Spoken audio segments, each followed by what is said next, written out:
रसूलुल्लाह सल्लल्लाहु अलैहि वसल्लम ने फरमाया कि इस मक्का की हुर्मत की वजह से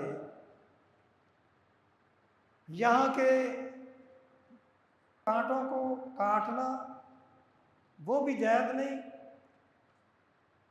मक्का में शिकार करना भी जायज़ नहीं,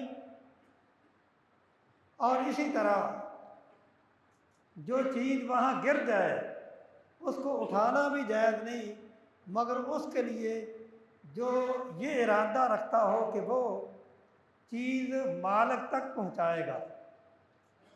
अगर मालिक तक पहुँचाने का इरादा है तो फिर गिरी हुई चीज़ उठानी जायज़ है, वगरना वहाँ अगर किसी की चीज़ गिर जाए तो ये भी जायज़ नहीं कि उसे उठा लिया जाए। वला युक्तला खलाहा, और आपने फरमाया कि वहाँ का कोई दरख्त, कोई घास भी नहीं काटी जाएगी। तो हज़रत अब्बास रज़ी अल्लाह ताला ने फरमाया कि ऐ अल्लाह के रसूल, इस खिर घास इसकी आप इजाज़त दे दें, क्योंकि इसके इस्तेमाल की घरों में भी ज़रूरत है, और जो लोहार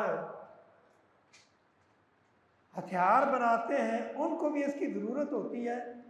तो रसूलुल्लाह सल्लल्लाहु अलैहि वसल्लम ने इस खिर घास की इजाज़त दे दी। मक्का की हुर्मत के पेश नज़र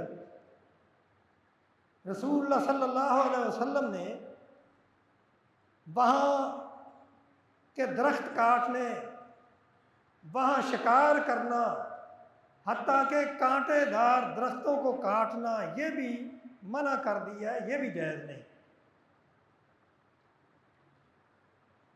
तो जब ये जायज़ नहीं तो वहाँ इंसान को कत्ल करना या किसी इंसान से लड़ाई करना वो जायज़ कैसे हो सकता है।